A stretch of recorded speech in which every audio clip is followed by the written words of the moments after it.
Everyone needs a coach. It doesn't matter whether you're a basketball player, a tennis player, a gymnast, or a bridge player. My bridge coach, Sharon Osberg, says there are more pictures of the back of her head than anyone else's in the world. Sorry, Sharon. Here you go. We all need people who will give us feedback. That's how we improve.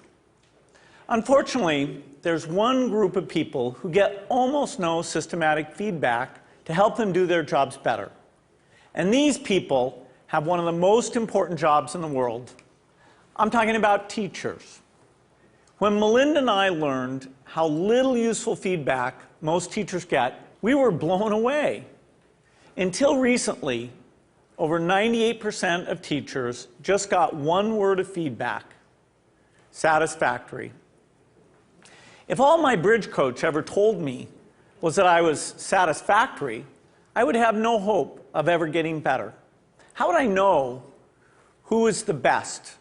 How would I know what I was doing differently? Today, districts are revamping the way they evaluate teachers, but we still give them almost no feedback that actually helps them improve their practice. Our teachers deserve better. The system we have today isn't fair to them. It's not fair to students, and it's putting America's global leadership at risk. So today I want to talk about how we can help all teachers get the tools for improvement they want and deserve. Let's start by asking, who's doing well? Well, unfortunately, there's no international ranking tables for teacher feedback systems. So I looked at the countries whose students perform well academically and looked at what they're doing to help their teachers improve. Consider the rankings for reading proficiency. The US isn't number one. We're not even in the top 10. We're tied for 15th with Iceland and Poland.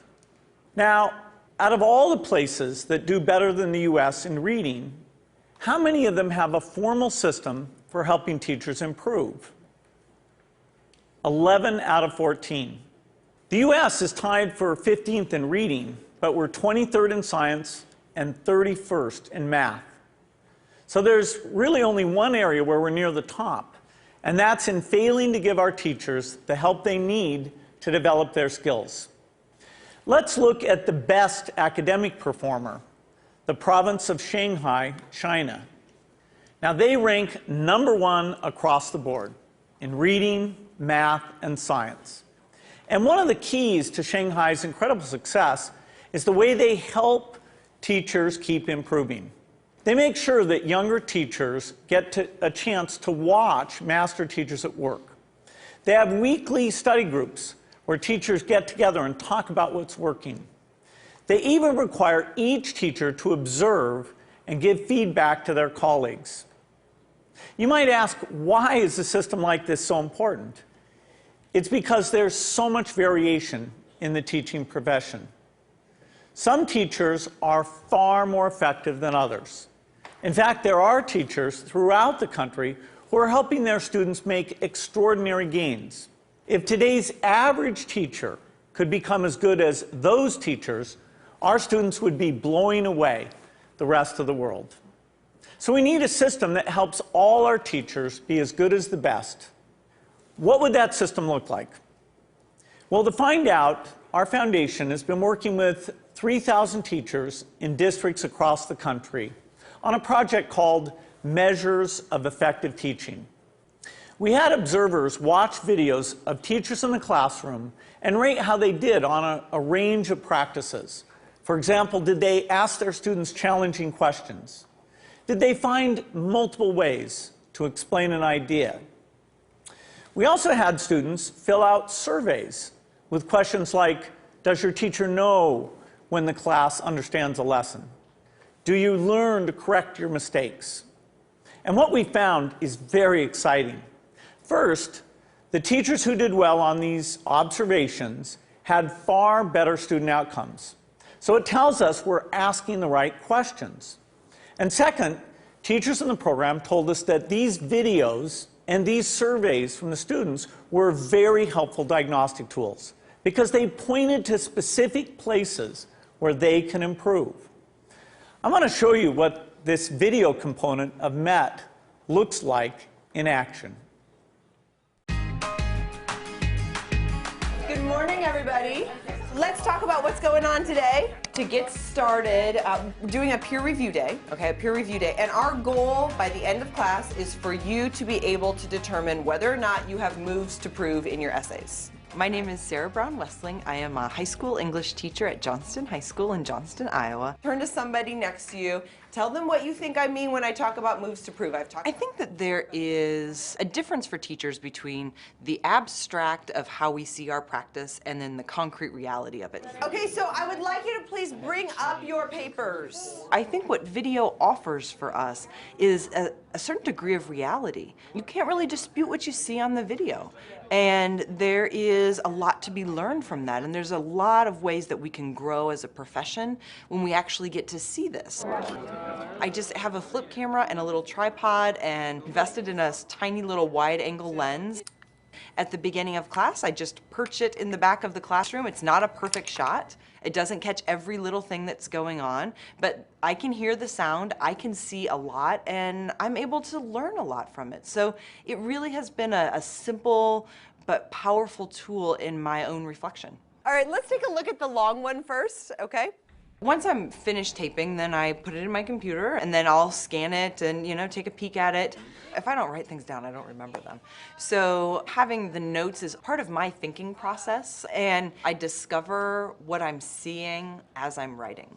I really have used it for my own personal growth and my own personal reflection on teaching strategy and methodology and classroom management and just all of those different facets of the classroom. I'm glad that we've actually done the process before so we can kind of compare what works, what doesn't. So I think that video exposes so much of what's intrinsic to us as teachers in ways that help us learn and help us understand and then help our broader communities understand what this complex work is really all about. I think it is a way to exemplify and illustrate things that we cannot convey in a lesson plan, things you cannot convey in a standard, things that you cannot even sometimes convey in a book of pedagogy. All righty, everybody, have a great weekend. I'll see you later.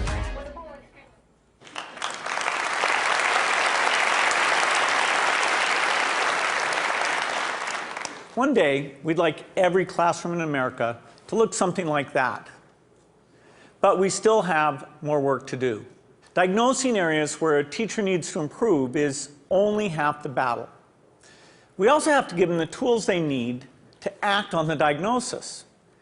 If you learn that you need to improve the way you teach fractions, you should be able to watch a video of the best person in the world teaching fractions. So building this complete teacher feedback and improvement system won't be easy. For example, I know some teachers aren't immediately comfortable with the idea of a camera in the classroom. That's understandable. But our experience with MET suggests that if teachers manage the process, if they collect video in their own classrooms and they pick the lessons they want to submit, a lot of them will be eager to participate. Building the system will also require a considerable investment.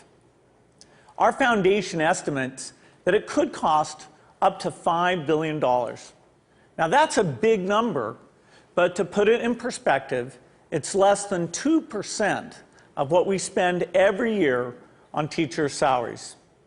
The impact for teachers would be phenomenal. We would finally have a way to give them feedback as well as the means to act on it. But this system would have an even more important benefit for our country. It would put us on a path to making sure all our students get a great education, find a career that's fulfilling and rewarding, and have a chance to live out their dreams.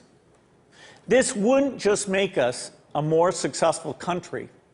It would also make us a more fair and just one, too. I'm excited about the opportunity to give all our teachers the support they want and deserve. I hope you are too. Thank you.